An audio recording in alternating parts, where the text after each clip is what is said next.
So I'm installing these pearl side position dots on this fingerboard for an octave mandolin.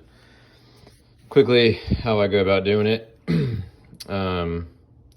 First thing you want to do is I use the fret slots as the initial reference points. So I'll take a square and I will continue the line of the fret slot until it, and then I'll draw the line until it hits the bottom of the fingerboard. All right. And that basically creates a framed in rectangle of this fret line and this fret line. I'll then take a straight edge and I will take the very top of this framed in rectangle, which is basically the top of the fingerboard, and then I'll connect it, basically drawing two diagonals through the rectangle, connect to the bottom corner of that fret line. Draw that line. You could do the other diagonal, or what you can do is the height in which you want the center point to be. Set that depth on your square, and then each fret where there's going to be a position marker, score a line, and basically as long as you have two intersecting lines, you can take a point along those intersections or next to that intersection and use that as your point of reference for where the position dot will be.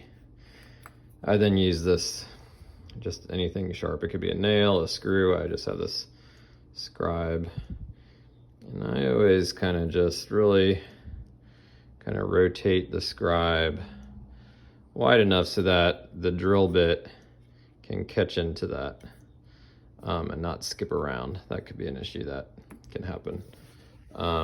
In this case, I am inlaying these pearl dots, and they are rather wee, like 2.34 millimeter diameter. So I have a corresponding drill bit, and I will kind of center that into that divot I made, and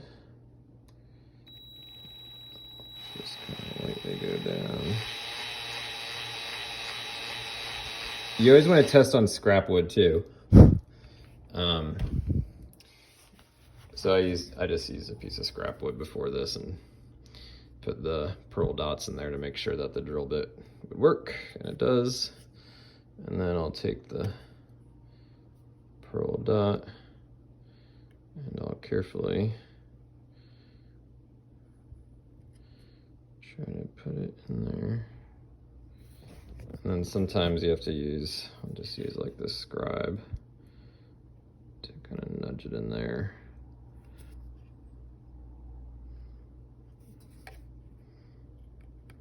And then I like to use just like the flat part of a chisel and then kind of make sure it's pressed in nice and level.